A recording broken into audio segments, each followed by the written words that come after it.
what I thought I would do is talk a little bit about why we created VESIcal in the way we did, and why a lot of us like to use this thing called Python anyway to do our science. And there's lots of, I imagine there's lots of people in the workshop right now who are very familiar with Python, but for anyone who isn't, Python is one of these things called a programming language. And really, that's just a language that we can use to interact with computers. So we can write instructions for the computer to follow, and then it will go and follow them. And behind every application, every program you use on a computer, there is a programming language behind it telling the computer how to respond when you press different buttons. And one of the advantages of Python is it's really widely used in both science and in software development, and pretty much anything you can think of where computers play a part, Python will be in there somewhere. And the real benefit of that is there's so many tools out there and so many people willing to help that you can do more or less anything you can think of, or there'll be a way where you can make that happen. Python is also very powerful. I think this statement is true. I put it on the slide very boldly, but if a computer can do it, there's a way that Python can tell it how to do that. And importantly for science is it's free and it's open source, and which means anyone can use it. Yeah, there's no barriers behind who can get access to Python and do things with it. And if the software you write is also open source, that means everyone can use it. Nobody needs to buy a license, which you might have to do if your code is written in MATLAB, for example. And so potential users are much greater in number. And in principle, everything is transparent. And the reason I say in principle is, if you really go down deep into the code that runs Python, well, you can see what the code is, but maybe without a computer science degree, it might be a bit hard to understand. But fortunately, for a lot of the software we use in science, it's written by scientists. Most of us aren't that fancy with coding, can generally understand what's going on. And hopefully people will have left lots of messages to help you understand what's going on. And this means when you're doing science, you really know what's going on. You're not just feeding things into a black box where someone says, well, this is what my black box does, and you're just going to have to believe me. You can actually go and look inside the box and see exactly what's going on.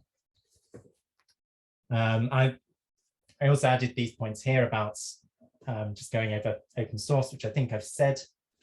The first one, the second one, which is really important for VESIcal is, and other scientific software, is it encourages collaboration. If you find a problem, you can perhaps, well, you can tell us there's a problem, or you could go and fix it yourself. Or if you want a new feature, you can make the feature if you want, or you can tell us, and we can collaborate on building things. And really importantly, I think, is once this code exists to do a particular job, if it's open source, anyone can go and use it and reuse it and repurpose it.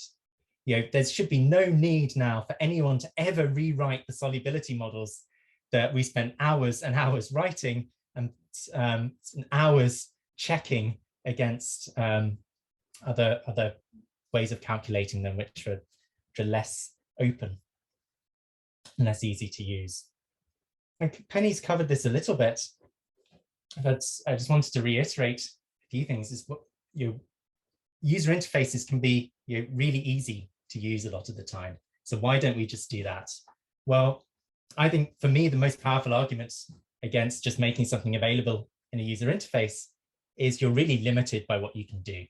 You can only do the calculations that the author of the software thinks that you want to do or has allowed you to do. So if you've got an amazing idea for doing some new science in a totally new way, well, maybe this software, even if it's amazing for doing what it was designed to do, won't help you, and you might have to go back and start writing code from scratch. And so that's one of the reasons that VESIcal first came into existence. And sometimes by accident or design, it ends up being a black box because there's this interface and you're forced to interact with it through this interface. You can't see what's going on underneath. And often there's no way of seeing what's going on underneath. But with Python code, you can still build these interfaces on top of it if you want. And Kayla has done this for VESIcal. So we're going to try and convince you today that Python is amazing. It's really easy to use. Everyone should do it. But if we don't convince you and you still want to use VESIcal, you can go and use a nice web interface to do your calculations. And it's at this address here. So we're going to try and convince you that this flexibility with Python software is very useful. And we'll go through some examples of how to do this. But one of the things that I think this flexibility really offers is, especially in Python, is you can string different Python modules together, different bits of Python code. So if you're doing a more sophisticated calculation that has many steps, you can do that all within Python, all within a single environment. And one example of how I've used this, so I had this paper a few years ago looking at the behavior of carbon in melt inclusions and how we can use that to assess mantle carbon heterogeneity in the mantle. And the predecessor of VESIcal was very key to doing that, but so are some other Python codes that I had written. So the calculation started in this PyMelt module, which is a Python module I've written for calculating mantle melting.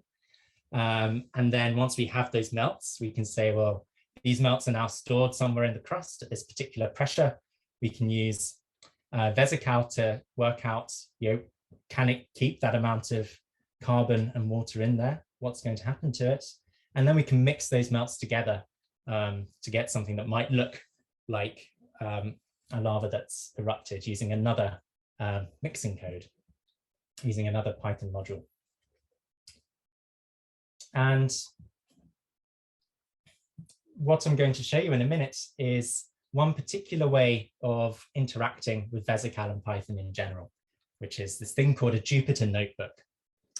And it's not the only way to interact with VESIcal or Python. If you really want to, you can sit there like a hacker in a fill and type everything out into a terminal and see lots of lines scrolling past and feel very, very technological. But we don't recommend doing that. We recommend using Jupyter Notebook, and hopefully you'll understand why we recommend this by the end of the workshop. And this is also a really fantastic tool for doing open and reproducible science. And so on the right-hand side here, I've got a little animation of one of the Jupyter Notebooks that I use to do the analysis that goes into the talk that I'm going to present later. And on the left-hand side, you can see these different files. And so I've got various different notebooks for doing different aspects of data processing that builds up to a slide in my talk later where I say, I don't have any time to explain any of this, but it's all there and you can publish this and people can go through it and see exactly how it's done.